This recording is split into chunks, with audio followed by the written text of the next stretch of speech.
melanjutkan materi yang di video sebelumnya. Jadi tadi kita sudah gambarkan ya bahwa ini adalah bidang batas, kemudian ini media 1, lalu di atas bidang batas ini media 2, kemudian medan listrik ditembakkan dari media 1 ke media 2 dengan sudut yang dibentuk antara medan listrik dengan sumbu normal, yaitu sumbu yang tegak lurus bidang, itu adalah θ1. Kita simbolkan medan listrik di media 1 adalah E1 vektor. Nah, kemudian di media 2 ini ada medan listrik E2 vektor, dan dia membentuk sudut θ2 dengan sumbu normal. Nah, medan listrik di media 1 yang tadi E1 vektor ini kita uraikan menjadi medan listrik arah tangensial. Tadi saya menggambar di bawah ya, saya pindahkan ke atas ke sini. Medan listrik arah tangensial kita simbolkan ET1 vektor. Kemudian medan listrik arah normal saya simbolkan EN1 vektor. Ini untuk di media 1. Demikian juga di media 2 kita uraikan menjadi ET1 yang ini, ET2 vektor. Kemudian ini adalah medan listrik arah tangensial di media 2. Lalu EN2 vektor ini adalah medan listrik arah normal di di media 2 ya. Nah, untuk menyatakan vektor, bahwa vektor itu dia punya magnitudo, punya vektor satuan, maka untuk arah normal ya, di sini ada sumbu normal, maka untuk arah normal vektornya kita nyatakan dengan vektor satuan AN vektor seperti ini. Kemudian untuk arah tangensial kita simbolkan vektor satuannya adalah AT vektor ya. Nah, dilihat dari gambar ini jelas sekali bahwa E1 vektor atau medan listrik di media 1 merupakan penjumlahan dari ET1. Jadi ET1 sini tadi yang sudah saya pindahkan ke atas, ET1 ditambah EN1 ke arah atas ya.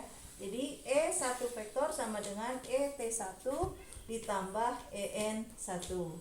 Kemudian medan listrik di media 2 atau E2 ini merupakan penjumlahan dari ET2 ditambah dengan EN2 ke atas ya, ET2 EN2 gitu. Jadi E2 vektor sama dengan ET2 ditambah EN2 ya. Nah, kalau kita ganti medan listrik dengan kerapatan flux listrik, bahwa kerapatan flux listrik di media 1 kita simbolkan D1 vektor itu sama dengan permitivitas media 1 dikalikan E1 vektor ya. Sedangkan kerapatan flux listrik di media 2 kita simbolkan D2 vektor sama dengan permitivitas di media 2 epsilon 2 dikalikan dengan E2 vektor. Nah, epsilon itu kita uraikan sebagai perkalian antara epsilon R atau permitivitas relatif dikalikan permitivitas ruang hampa yang kita simbolkan epsilon 0. Jadi permitivitas pada media 1 atau kita simbolkan epsilon 1 sama dengan epsilon R1 dikali epsilon 0. Kemudian permitivitas di medium 2 kita simbolkan epsilon 2 sama dengan epsilon R2 dikalikan epsilon 0, di mana epsilon 0 adalah permitivitas ruang hampa yang besarnya epsilon 0 itu adalah 1/36 pi kali 10 pangkat min 9 ya.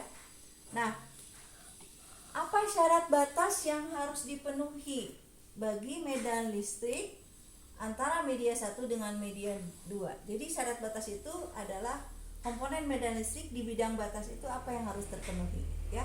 Karena perubahan karakteristik itu terjadinya di bidang batas ketika medan listrik 1 masuk ke media 2 ya.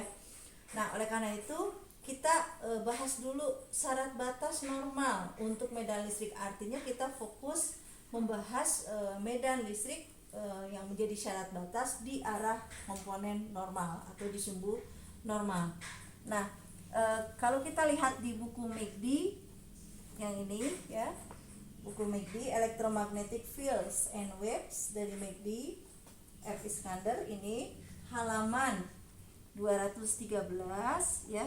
Di sini dinyatakan bahwa pada sumbu normal gitu ya, yang harus dipenuhi dari komponen medan listrik atau di sini komponen kerapatan peluk listrik itu adalah AN.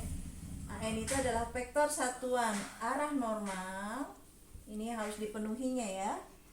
Didot produkan D2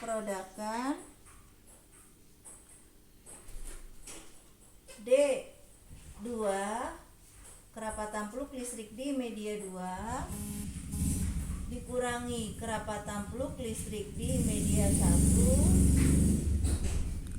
itu sama dengan rho S ya. Jadi ini yang harus dipenuhinya adalah bahwa medan listrik arah normal ya, AN vektor didot produkkan dengan D2 dikurangi D1 vektor itu sama dengan rho S. Nah, ini syarat batas yang harus dipenuhi bagi komponen medan listrik atau kerapatan peluk listrik, boleh juga ya, di arah normal. Apa itu rho S? Rho S ini adalah, jadi rho S ini adalah rapat muatan luas. Jadi rho S di sini ada rho S. Jadi di bidang batas ini memungkinkan ada rapat muatan luas atau rapat muatan surface ya. Yang satuannya adalah kolom per meter persegi. Ya. Jadi sekali lagi saya ulangi bahwa harus dipenuhi nih di bidang batas dalam arah normal bagi medan listrik.